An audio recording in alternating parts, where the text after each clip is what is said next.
the Russians have been pushing. This thus far not decisively. They haven't managed to capture Kharkiv in the north, although they've shelled the city and destroyed a lot of buildings and, of course, killed a lot of people. Down in the Donbass, the part of Ukraine that they occupied after 2014, they have had more success pushing forward. Some of the Ukrainian defensive lines have been badly prepared and have collapsed. The Russians have captured a number of villages. But James, I suppose the solace from a Ukrainian point of view is that if you look at the massive Russian advantage on paper, manpower, mobilization potential, missile production, tank production, everything the Russians can throw in vis-a-vis what the Ukrainians have. So far, the Russians have not been able to translate that massive advantage on paper into a decisive strategic advantage on the ground. They're advancing, but you couldn't write off the Ukrainians yet of having lost the war. But two things are key for the Ukrainians going forward. Number one, of course, is that the supply of weapons, having dried up for 6 months, has now got to flow more consistently, or they really will lose, particularly artillery shells, because we know that it's artillery shells that kill 80% of all of the soldiers on both sides who are dying in this war. So the more artillery shells you have, the more you can protect your troops and, of course, inflict damage on the other side. And the second thing, briefly, is that Ukrainians have a manpower shortage. They've just introduced a new conscription law, and they need to raise a new army. The First Army is tired, and many of the soldiers have been killed or wounded.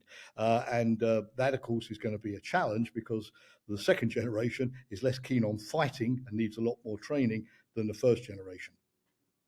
Do you think Russia has failed to press home its advantage? I mean, clearly things have been difficult for the Ukrainians this year, but if you look at the Russian casualty rate, if you look at the fact that, yes, they've launched this offensive, Russia, but it maybe hasn't made the progress some people expected earlier in the year, do you think maybe we are in danger of almost overstating Russia's strength?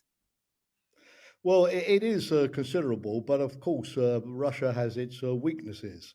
One indication is that they are running out of equipment themselves. When they started the war with enormous old Soviet stocks of weaponry, artillery, tanks, and the like, they've been firing missiles, every night into Kiev and drones into Ukraine. So a lot of these things have been used up, and you've seen Putin having to go to North Korea, having to go to China, having to go to Iran and look for to get these things on international markets. The irony is that Russia and the West have been competing on the same international markets for military equipment. So Russia, yes, does have a superiority, but the stocks are not infinite, number one. Number two, Putin's objectives are fairly limited now. I don't believe personally that he thinks he can sort of subjugate all of Ukraine as much as he would like to, but he does seem to be able to achieve his aim, if he keeps going, of basically liberating, that's the Russian parlance, these four provinces, which he has already annexed to Russia, but where he still only occupies about 50% of the terrain. And to the extent that he's not facing any domestic opposition, no big anti-war demonstrations on the streets of Moscow, and he's still willing to sacrifice a large number of Russian lives, then probably, yes, he still thinks that he can sort of capture that remaining territory, declare victory, and basically then impose a stalemate on the Ukrainians like we had before after 2014, a kind of low-intensity conflict or a frozen conflict, and try to get the West to push Ukraine to the negotiating table.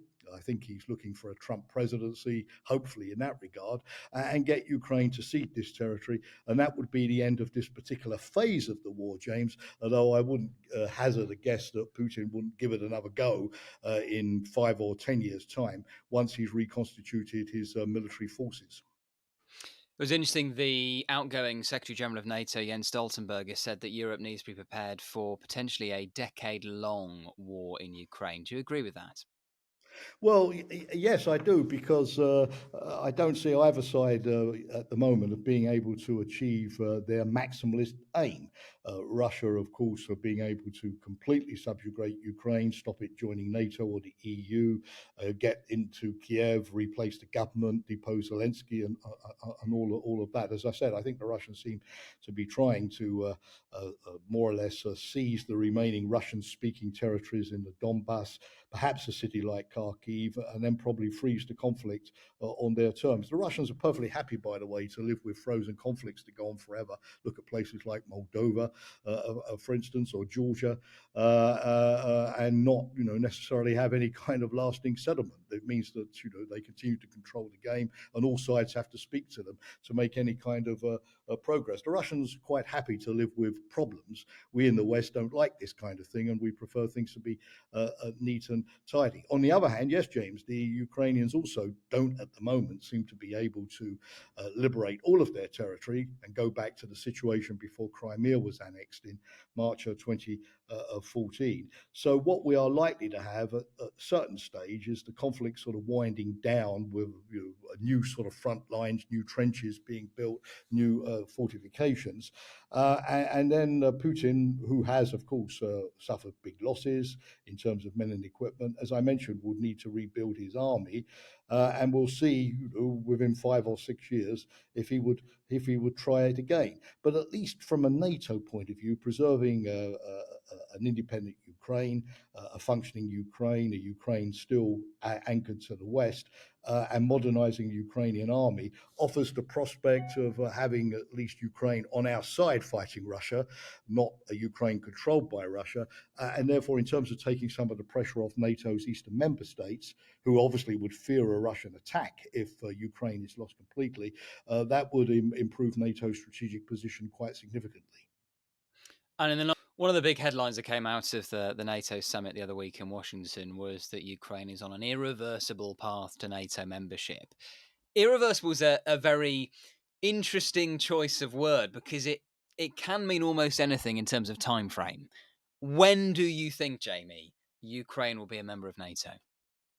Well, certainly not while the war is going on, James. I think the Allies are pretty clear about that. The thing about NATO is that it wants to be able to bring Ukraine in peacetime circumstances when it can establish a system of deterrence, which will make it unlikely that Russia will attack Ukraine and the Allies will be involved in war. The problem is that if you bring Ukraine in today with Russia occupying 20% of its territory and in a live war, you've lost the deterrence part. You can't do that anymore because Russia has attacked, the deterrence has failed, and you go directly to defensive war fighting. And that's not very appetizing for the NATO member states, to lose all of the possibility of deterrence and go straight to war. So for the time being, I think even if NATO has not said this publicly, but the prevailing consensus view is that the war has to be over. We then have to sort of rethink defense, rethink deterrence in Ukraine, establish a new system,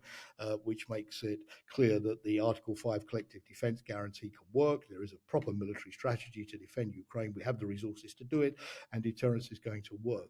So how long is a piece of string? When is the war going to be over? And you're right, because end of war is ambiguous. If it's a frozen conflict, as we were talking about a moment ago, with no peace agreement, with shells being fired every day, a Ukrainian soldier dies every day, or 2 Russian soldiers die every day, is that sufficiently peaceful for NATO to go ahead with admitting Ukraine? Or does NATO say, no, we really need a proper peace agreement, even if it's not a particularly nice one, but we need a proper peace agreement with Putin's signature on it so we have some kind of stability for the future? The second issue is what kind of Ukraine emerges at the end. If it's a Ukraine which is still a functioning state, a democracy, fighting corruption, reforming the judiciary, moving towards EU membership, with enough access to the Black Sea to export its grain, to keep its economy moving, if it looks like a country on 2 legs, as it were, which has not been completely destroyed, with all of its infrastructure and so on through Russian strikes, it becomes, of course, a lot more attractive member for NATO.